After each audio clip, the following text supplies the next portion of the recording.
Official launching ng bagong Yamaha scooter ngayon dito sa Mall of Asia mga tol. Bagong aabangan ng mga tropa at bagong pag-iisipan at yung iba naman ay bagong huhulugan. 155cc scooter na pasok sa budget natin at talaga namang tinapatan ang bagong launch ni Honda na Click V4 Game Changer. Itong scooter na to ay may 155cc na makina at may features na malapad na footboard or gulay board. Napakasimple lang ng setup ng scooter na to at practical, pati mura na din para sa model niyang ganyan. Madami na agad na nagsabi na hindi nila gusto ang itsura nito, pero mas marami ang interesado na malaman ng installment netong bagong scooter na to. Pero sa ngayon, SRP pa lang ang nire-reveal ng Yamaha Philippines dito sa bagong scooter na to. Ito ang official basic specs ng Philippine release na Lexi 155 LX 2026 scooter. Let's go! Para sa makina, meron na itong 4-stroke, 4 valves, 155.9 single overhead camshaft na makina. Liquid-cooled engine na rin po ito. May max power na 15.2 horsepower at 8,000 RPM. Max torque 14.2 Nm at 6,500 RPM. May bore stroke na 58mm by 58.7mm. Compression ratio 11.6:1 with VVA engine plus. Ito lang ang downside pero sa iba okay naman ito. Fuel capacity 4.2 liters. Medyo maliit lang ang kanyang fuel capacity para sa kanyang displacement na 155cc. Height niya 1,135mm at may seat height na 770mm. Wheelbase niya 1,350mm at may timbang na 116 kg. Sa length naman ito ay meron tayong 1,970mm. Sa lapad, 720mm.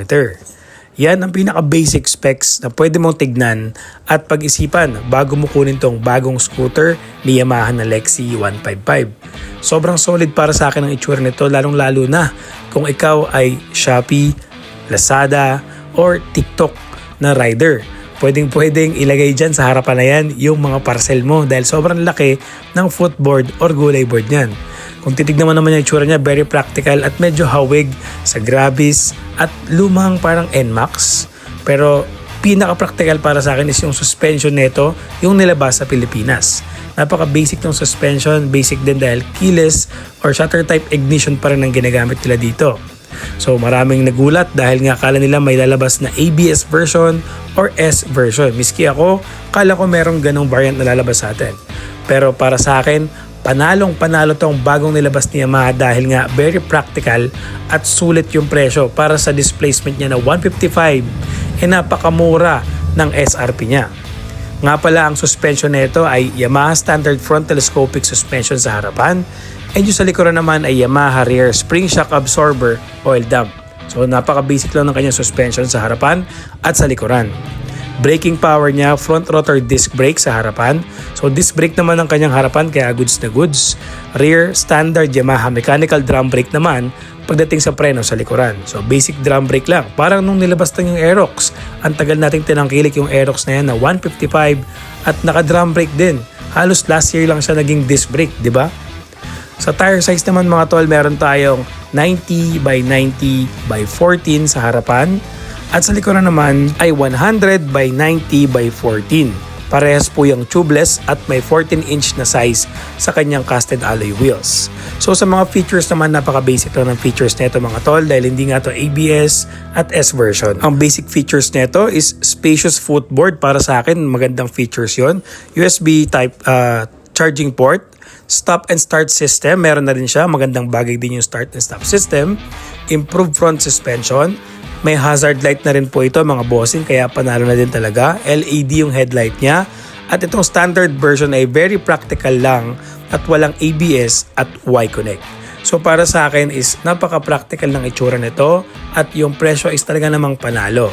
So yun nga lang, yung gulong niya is black pa din yung kanyang wheels or yung mugs compared doon sa ABS version at S version. Pero kitang-kita naman natin yung kanyang headlight is integrated na yung sa harapan.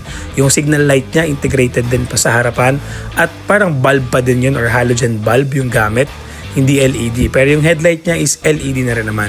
So para sa displacement niya na 155cc, sa malapad na gulay board at disc brake sa harapan, very spacious at practical. Sa presyo niya na SRP na 99,900 pesos, para naman talagang panalo at pangmasa yung nilabas nitong bagong-bagong scooter ng Yamaha na Lexi 155LX. Imagine mo yung Click naglabas ng bago ngayon or yung Honda Click B4 125 lang is nasa 86,000 na.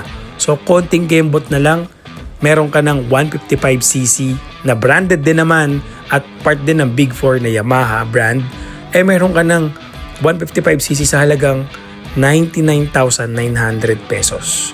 So makes difference for the displacement, di ba? Talaga namang panalong-panalo itong bagong labas ni Yamaha na Lexi 155LX scooter. Ikaw tol, tingin mo ba sulit itong bagong-bagong scooter ng Yamaha na Lexi 155LX para sa price niya na 99,900 pesos?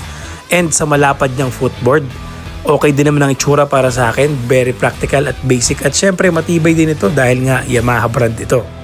Comment mo nga dyan sa baba kung Lexi pa rin ba o Click 125 or Click 160. Pero syempre, pagdating sa presyo, ito ang pinakasulit ngayon sa Philippine motorcycle scooter market or underbone market. Once again, this is Vlog ni Kosa for more scooter update.